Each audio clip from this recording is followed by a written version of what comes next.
Meu nome é Luiz Marques, eu sou membro da preceptoria do IoT, do HC da Faculdade de Medicina da Universidade de São Paulo, e nós vamos apresentar agora uma aula de capsulite adesiva do ombro.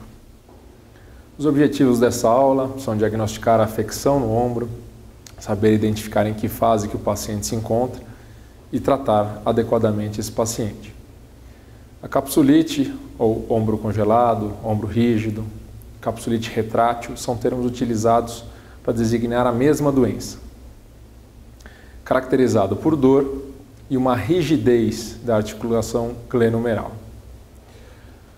Essa rigidez pode acontecer tanto aos movimentos ativos ou passivos. Portanto, é importante a diferenciação com a artrose da mesma articulação. Quais são os critérios diagnósticos?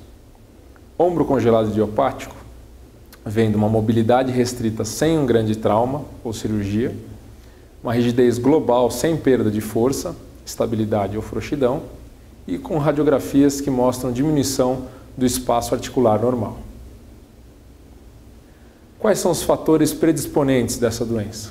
A idade, por volta de 40 a 60 anos, lesões, trauma mínimo, repetitivo, ou uma fratura mesmo, com ruptura do manguito, cirurgias, um trauma cirúrgico ao redor, uma imobilidade levada pelo desuso ou inatividade, a diabetes, sendo uma doença sistêmica que pode de 10 a 20% acometer a articulação, a doença cervical degenerativa, principalmente nos níveis C5, C6 e C6, C7, doenças outras viscerais, como pulmonares, cardíacas, da tireoide, neurológicas ou até um tumor, e alterações da personalidade, como depressão.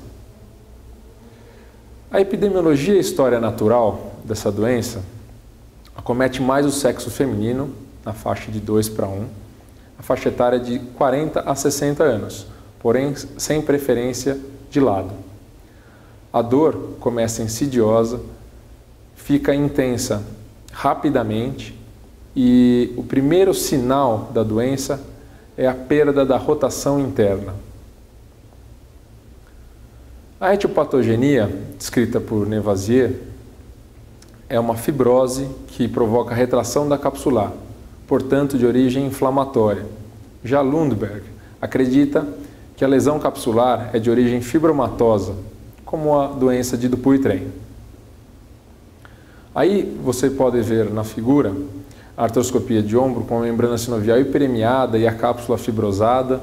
Na segunda figura, a membrana sinovial envolvendo o tendão do subescapular. A patogênese. Origem do estímulo musculoesquelética, vascular, neurológica ou visceral, a dor no ombro, o menor retorno venoso do local, a congestão e o edema, um processo inflamatório importante, a fibrose dessa cápsula articular e a retração cápsulo-ligamentar que diminui o espaço articular. Aí vocês veem lâminas da instalação da fase de enrijecimento com a cápsula articular fibrótica, membrana sinovial com hiperplasia e a fase de enrijecimento com estabelecida fibrose alinizada da cápsula articular. Zuckerman classificava entre primária ou idiopática e secundária as capsulites adesivas. Primária ou idiopática seriam aquelas sem causa aparente ou sem associação com outras doenças, e secundárias, quando é possível identificar outra doença. A secundária ainda é discriminada em intrínseca, extrínseca e sistêmica. A secundária pode ser intrínseca, quando desencadeada por uma lesão do próprio ombro, extrínseca, se associada às estruturas distantes do ombro, e sistêmica, se associada a doenças como diabetes, doenças da tireoide. Os estágios artroscópicos da doença são o estágio 1, pré-adesivo, onde há uma reação inflamatória sinovial.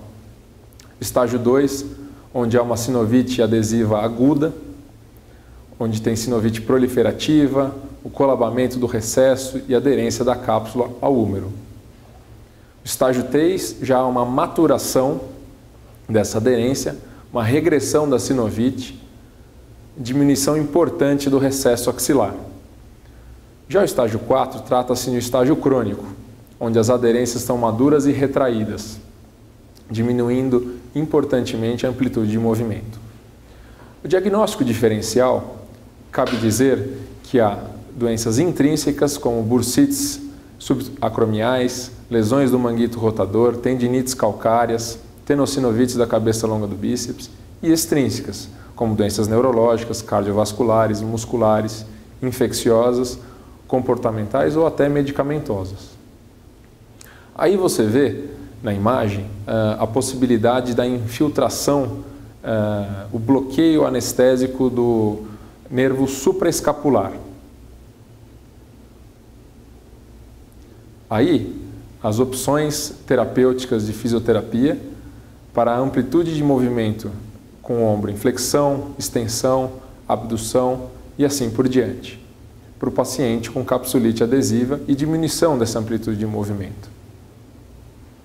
O quadro clínico, com a dor insidiosa e a diminuição importante inicialmente da rotação interna, que é o primeiro movimento a bloquear e o último a se restabelecer, tem que ser diagnosticado diferencialmente com a artrose, como eu disse anteriormente, onde há uma diminuição da rotação externa já desde o início da doença. O quadro clínico, passando pela primeira fase, que é a aguda ou a hiperálgica, com uma dor crescente e muito intensa, descrito como uma das dores mais importantes do organismo, é acompanhado de fenômenos vasculares. A duração é de 3 a 6 meses e diferencia-se com tendinite calcária ou lesões do manguito.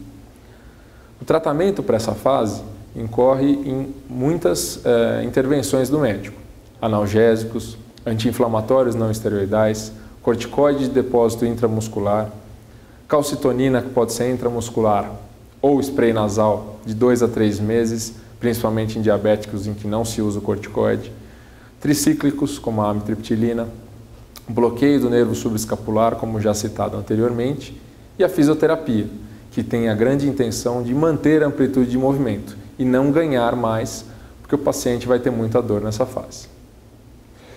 A segunda fase é a de enrijecimento ou congelamento.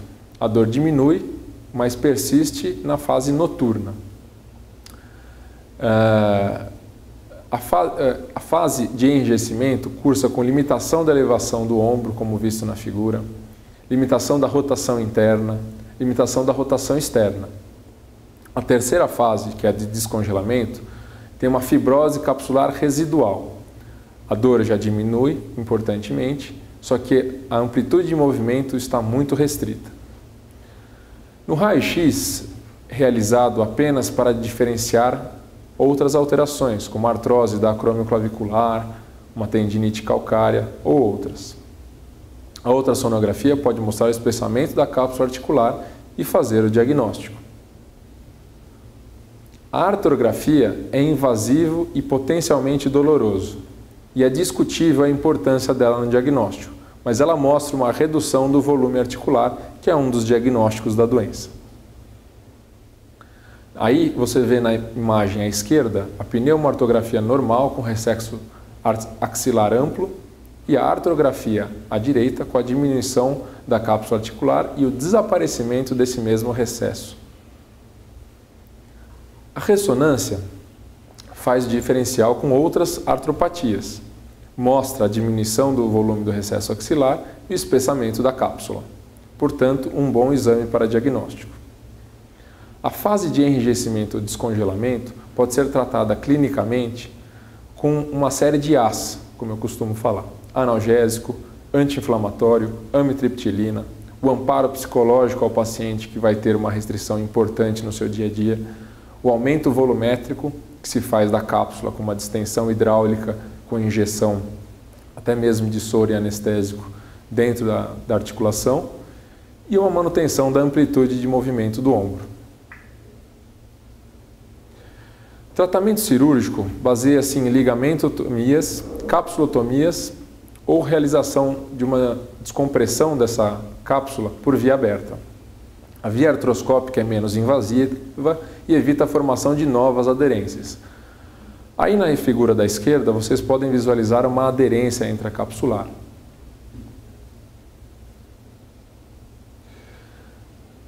Ainda assim, como tratamento cirúrgico, o desibridamento do tecido sinovial é algo importante de ser realizado se não houver melhora espontânea da doença. E é importante lembrar que é necessário a abertura do espaço rotador para permitir uma maior rotação externa. E uma capsulotomia anteroinferior para abrir mais o volume da cápsula articular. A bibliografia utilizada nessa aula, como sempre, a Clínica Ortopédica, primeira edição, capítulo 112, o Campbell, com o capítulo de Shoulder and Elbow Injuries, e o Jornal da AOS. Fica aqui meu contato para maiores dúvidas e, precisando, é só contactar. Obrigado.